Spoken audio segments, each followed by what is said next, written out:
Hello दोस्तों, आज मैं आपको एक कहानी सुनाता हूँ। बहुत अच्छा लगेगा आपको पूरी कहानी सुन कर के। एक गांव में दो दोस्त रहते हैं। दोनों कमाना चाहते हैं, बहुत गरीब परिवार से होते हैं। वो शहर की तरफ जाते हैं। शहर में जा कर के नौकरी की तलाश करते हैं और उन दोनों को एक होटल में नौकरी मिल जाती है।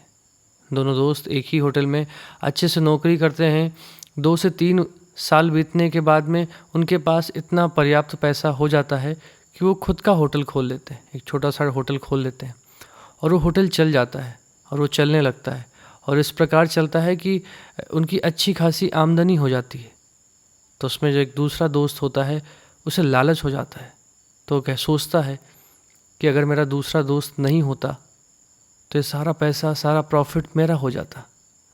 उसके मन में ये छल इस प्रकार हावी हो गया कि उसने अपने दोस्त को एक दिन जहर दे दिया और वो दोस्त खत्म हो गया।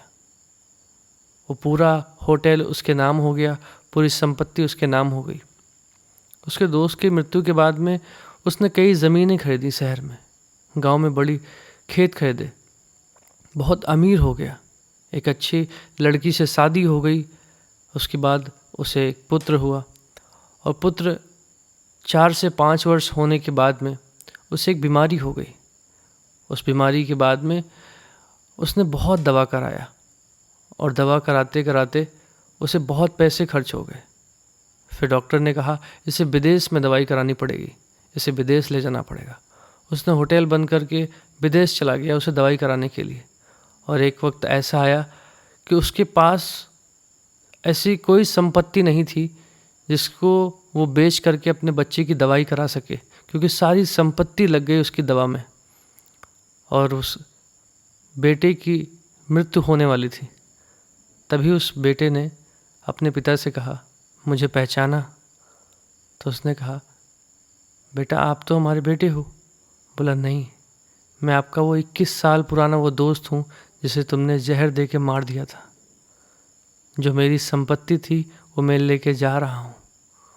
और वो उसका बेटा वहीं ख़त्म हो गया। मतलब आपको इस कहानी से ये महसूस हो रहा होगा कि जो कर्म होता है, जो आपके बुरे कर्म होते हैं, वो जीवन में कभी आपका पीछा नहीं छोड़ते हैं। पुत्र के रूप में, भाई के रूप में, पुत्री के रूप में, बीवी के रूप में आकर के आपके जीवन के उन कर्मों का हिसाब लेते हैं, मित्र के रूप में। इसलिए सदैव अच्छा कर्म करें। उस व्यक्ति के पास कुछ नहीं रह गया, वो एकदम रोड पे आ गया। जिस स्थिति से वो गांव से निकला था पुनः उसी स्थिति में आ गया। इसीलिए कहते हैं कि अच्छे कर्म करो, जीवन में बहुत आगे जाओगे। राधे राधे।